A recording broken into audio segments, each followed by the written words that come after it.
So in terms of my work around racial justice, one of the things that happened after that, after Raising White Kids came out, was I got to, and Forma was part of this, just be in tons and tons of spaces with folks. I mean, before the pandemic hit, I was just invited by so many churches and so many nonprofits to really come do just like workshopy things to help folks really build skills and like lean into and live into some of the frameworks of race conscious parenting in that book. And so I did just a lot of, besides my day job, which was working at a university, and my life parenting, I was doing a lot of work with faith communities and nonprofits and educators around anti-racism, and especially really focused on how we do better around whiteness and work with white folks. And then when the pandemic shifted everything, I kept doing some of that virtually. But then, of course, when George Floyd was murdered in 2020, I found myself really being called upon, like at some pretty like national levels around the specific issue of white people and this work. And so like I was on Sesame Street, the CNN town hall against racism. I was on Good Morning America, because like kind of almost the nation in a moment was noticing how many white folks were in the streets. What happened over the next couple of years that has led to now this new book project is the more I've been in spaces with folks thinking about parenting white children, the more I started hearing white adults in particular say, I realized when I read Raising White Kids that as much as it's about how I parent my kids, I'm also having to reparent myself, because part of this generational reality of the lack of full capacity for anti-racism that even those of us who love justice have is that we didn't get the generational mentoring we needed. And so this new book that I, then worked on for a couple of years is really, really to sort of focused on the adults and daily practices to help us just grow developmentally and emotionally and spiritually, the capacities that, in an ideal world, we're helping our kiddos develop from birth. But that if we're entering at age 20 or age 30 or age 50, we need some real concrete kind of practices to help us think about how to on-ramp. So that's kind of what I've been up to, is just continuing to be engaged in dialogue with folks, and then ended up writing some more in response to some of the great and hard conversations we were having in those spaces. I've been thinking a lot about how those of us who are white and also trying to grow these dispositions and capacities and ways of being in our life, being someone different than maybe we were formed to be when we were younger, is that who we spend time with and what the quality of those connections look like also affects and shapes who we are. And so I've been thinking a lot since Raising White Kids about how also those of us who are white, really hone in on trying to do some transformative work in our communities, like with our extended families, with our neighbors, because it's all, Raising White Kids really kind of thinks about the family unit a lot, but the individualistic part of it, like anti-racism, also needs to be more communal and collective. And so that's the other thing that this book brings forward, because we are also formed by the networks we're in. We know from all the data that most white Americans are basically in all white networks in terms of relationships. And so this book also tries to talk about how in my daily life do I have hard conversations with folks that may be somewhere else on a continuum than I am, but with whom it, not engaging in hard conversations, that's not an option, can't be an option that we choose from a moral perspective, from my perspective. And on the other hand, it's also not always the strategy just to like blow up our relationships either, right? Like we are needed in those spaces. People of color need us to be engaging other white folks. So what does that look like? And how do we think about anti-racism as work to change white communities? Because changing white communities, not just individuals, is the sort of transformative work our nation needs. And so that this book also tries to really explore those sticky, hard things, and shares a lot of stories about even my own family stuff and some vulnerable things there, because that part is really hard and We haven't talked about it that much. It's scary, but it's so necessary.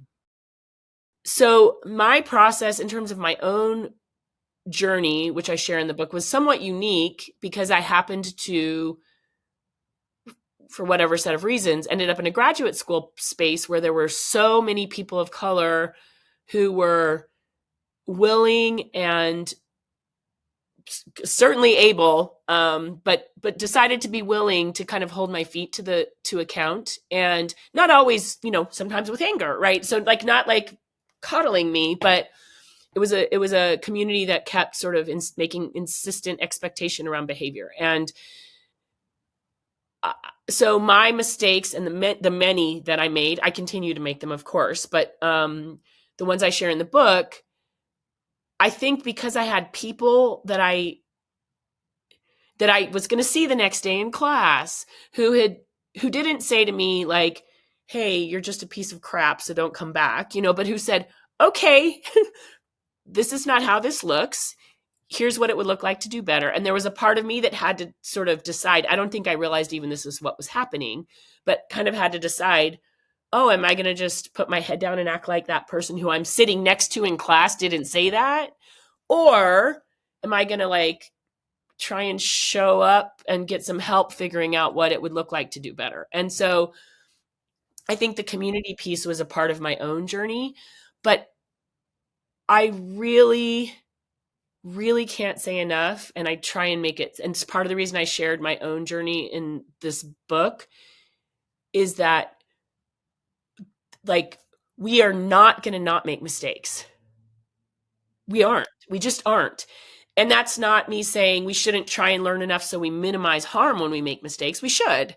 But I feel clear and somewhat worried that we have in the last 4 years developed an anti-racist culture where the discourse has sort of become perfectionism around anti-racism. And we think if we follow these 10 steps, we're never going to screw up. And as soon as we know, like, ooh, I don't know what the step is, I might screw up, then but we have not, in the nation, there's not a public culture of anti-racism right now where we have acknowledged mistakes are part of it. And if you make a mistake, we're not going to throw you away. This book tries to clearly say those of us who are white have to interrupt that culture, because that is actually, not only is it dehumanizing, like it's dehumanizing, it's also reproduces the same dynamics of oppressive ways of treating other human beings. It's actually part of white supremacy and colonial settler realities to think people are expendable. But also, just from a pragmatic perspective, that's not how you grow a movement, right? And so I've heard Black activists talk about this a lot. It's, and like Alicia Garza and Prentice Hemphill and Richie Reseda, and I talk about them, where they've started to really publicly say, like, we can't build a movement for justice on the assumption people can't change, right? Like, and the idea that if I make a mistake, I'm going to get thrown away, underneath that is the assumption I can't change, right? And so I've heard Black activists and BIPOC activists saying, we've got to grow transformative justice cultures where we say to folks, yeah, you are going to make mistakes. And guess what? We believe you can change and do better. And actually, we need you. You're needed, you're necessary, you're beloved. And so accountability is a beloved act of showing you that you're necessary. But we have to amplify that message that, like, but we can't do that if we're weaponizing shame against one another. And so, and I've seen white folks, white anti-racism folks do this worse than anybody. So there's things I've learned to do over the years, or ways that I sometimes can walk into a room and read what's going on racially, that is a developed capacity, right? And so part of the title came from sometimes having folks ask me, hey, what should I do in X situation? And me realizing, well, that actually there isn't a rational answer, because part of it is about having the ability and develop these other dimensions to sort of feel and interpret and emotionally have gone through things to sort of be able to move in a space. And then, so partly it's recognizing that some of the capacities, if I have some of them I have now in my life, is because I've just been walking every day for 30 years.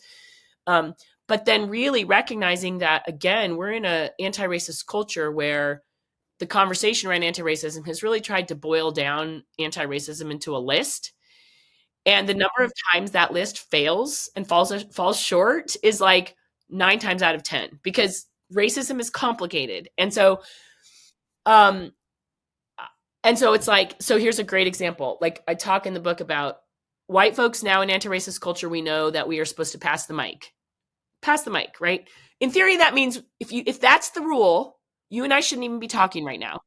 No, on the other hand, we're supposed to speak up and take responsibility. You can't do both of those things all the time at the same time. They contradict one another. The only way in a moment you know how to maybe weave through with some ethics and integrity is if you've got all these other dimensions of awareness that you've grown over time. There's no quick way to get through the list, right? And just do it. And then we've checked.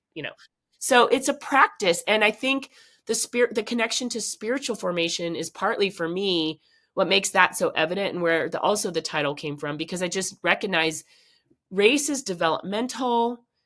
Skills come over time. Learning to advocate and see and understand is something we have to develop every single day. And the last thing I'll say is I really wanted to talk about practice, because our collective understanding of racial justice is often like, oh, 2020, people pour into the streets and there's really significant, important demands. Those swells of resistance manifest because many, many, many, many humans are on a daily way building resistance and capacity all over it. And then at some point there's a tipping point, right? Sometimes with a huge horrific event that sort of, but in between, in unseen ways or ways that don't get in the media, all kinds of communities and people are building practices and connections with one another. And I wanted folks who are not just capital A activists to see themselves in the journey of anti-racism. You can develop anti-racism as a daily practice and never show up at a protest. It's very easy just to do the things that are right before us and not think about, and then justice work is over here. It's this big other thing. And the reality is very few of us have, especially in late stage capitalism, have lots of bandwidth to just be like, okay, and then here's but that's also how formation works too. It's the data. It's when it's entangled in choices in the everyday that we're shaped and formed in the mundane, right? And so I love to say to folks, and I, it's like none of us can do all of the things. We can't. So what if I picked 2 things I'm already doing, and I took a minute and I said, okay, what would it look like to take this one thing I already do anyway and make it a more racially just behavior? Maybe something as simple as where I go to the library, or which volunteer organization if I volunteer 5 hours a month, where am I doing that? And just making it one shift there. I want Christians to know, I think lots of us already know this, but we're a little bit like deer in headlights.